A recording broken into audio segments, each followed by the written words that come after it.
ಏನಪ್ಪ ಅಂತಂದ್ರೆ ಇವ್ರ ಮೇಲೆ ಆರೋಪ ಮಾಡ್ತಾರೆ. ಅವರಿಂದ ಎಲ್ಲ ಕೊಟ್ಟಿವ್ರಿ ಅವ್ರಿಗೆ ಅಂತ ಅವ್ರು ಹೇಳ್ತಾರೆ. ಇದ್ರಾಗ ಕಳ್ಳರು ಯಾರು ಸುಳ್ಳು ಯಾರು?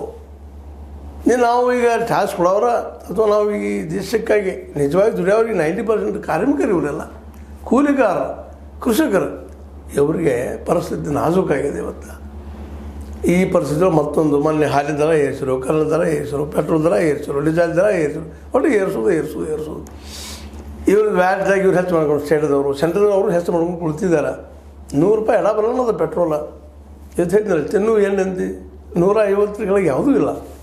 ಹೀಗಾಗಿ ಇದೆಲ್ಲದರ ಒಟ್ಟು ಪರಿಣಾಮ 2000 ಯಾರಾದ್ರೆ ಯಾರು ಅಂಗಡಿಕಾರರು ಅಲ್ಲ, ಚಹಾದ ಅಂಗಡಿಕಾರರು ಅಲ್ಲ. ಹೌದು ತುಟ್ಟಿ ಹೆಚ್ಚು ಮಾಡಿದ್ವಿ ಅಂದು ಬಿಡ್ತಾರೆ ಅವರು. ನೆಸಸರಿ ಯಾರಿಗೆ ಆಹಾರ ಯಾರು ನೆಸಸರಿ ಇಲ್ಲ. ಬದುಕಬೇಕಾದ್ರೆ ಆಹಾರ ನೆಸಸರಿನ. ಆಹಾರ ಇಲ್ಲದೆ ಯಾವ ಪ್ರಾಣಿನೂ ಬದುಕೋಕ್ಕೆ ಸಾಧ್ಯ ಇಲ್ಲ ಭೂಮಿ ಮೇಲೆ. ಇವತ್ತು ಬೆಳೆದಂಥ ಈ ವಾತಾವರಣದಲ್ಲ, ಇವತ್ತು ಅದುರ್ಗತಿ ಬೆಳೆದ ಈ ವಾತಾವರಣದಲ್ಲ, ಸಹಜವಾಗಿ ಶಹರಗಳಲ್ಲಿ ಆಗ್ತೀವಿ, ಇವನು ಹಳ್ಳಿಗಳಲ್ಲಿ ಸಹ ಚಹಾದ ಹುಡುಗದ ಹುಟ್ಟಿದಾವೆ. ಅಲ್ಲಿ ಹೋಗಿ ಅದ್ರ ಮೇಲೆ ಇಲ್ಲೊಂದು ಜನ ನಿಧಾನಕ್ಕೆ ಹೆಚ್ಚಾಗ್ತಾ ಇದ್ದಾರೆ. ಹೀಗಾಗಿ ಮಾರ್ಕೆಟ್ ರೇಟನ್ನು ಡಿಸೈಡ್ ಮಾಡೋರು ಯಾರಪ್ಪ ಅಂದರೆ ಅಂಗಡಿಕಾರರು ಆಗಿದ್ದಾರೆ.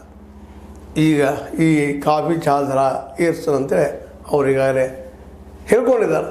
ಆದರೆ ಇದು ಭಾರ ಆಗಬಾರ್ದು ಅಂತ ಯಾರಿಗೆ ಉಪಯೋಗಿಸುವಂಥ ಉಪಭೋಗಿಗೆ ಹೇಳ್ತಾರೆ ಬಾಯಲ್ಲಿ ಭಾರ ಆಗಬಾರ್ದು. ಮತ್ತು ಈಗ ನೋಡಿರಿ ₹10 ಟೀ ಅದ ಚಹಾ ಅದ, ಅದಕ್ಕೆ ನೀವು ₹5 ಹೆಚ್ಚು ಮಾಡಿ ₹15 ಭಾರ ಆಗ್ತಲ್ಲ. ನೀವು ಮೆತ್ತಗೆ ಹೇಳ್ರಿ, ಹಂಗೂ ಹೇಳ್ರಿ, ಚುಚ್ಚಿ ಹೇಳ್ರಿ, ಬೈದು ಹೇಳ್ರಿ, ₹5 ಹೆಚ್ಚಾಗಿ ಕೊಡಬೇಕು. ಇಲ್ಲ ಅಂದರೆ ಚಹಾ ಇಲ್ಲ. ಮುಂದಿದ್ದು ಹಿಂಗೆ ಹೊರದ್ರೆ ಇದೇ ರೀತಿಯಾಗಿ ನಡೆದ್ರೆ ಮನುಷ್ಯಗೆ ಆಹಾರದ ಮೇಲೆ ಅದು ಆಹಾರ ತನಗೆ ಬೇಕಾದ ಅಂಶಕ್ಕೂ ಸಾಧ್ಯನೂ ಇಲ್ಲ, ಕಡಿಮೆ ಆಗ್ತಾ ಇದ್ದಾವೆ. ಅದಕ್ಕೆ ಮೇಲೆ ಹೇಳ್ತಾ ಇರೋದು ಏನಪ್ಪ ಅಂತಂದ್ರೆ ನಾವು ಮುಖ್ಯವಾಗಿ ಬೇಕಾದ ಮೊದಲು ಬದುಕಬೇಕು ನಾವು, ಆಮೇಲೆ ಉಳಿದಿಲ್ಲ. ಅದಕ್ಕೆ ಅಗ್ರಿಕಲ್ಚರ್ಗೆ ಪ್ರಿಫರೆನ್ಸ್ ಕೊಡ್ರಿ, ಅಗ್ರಿಕಲ್ಚರ್ ಬೆಳೀರಿ.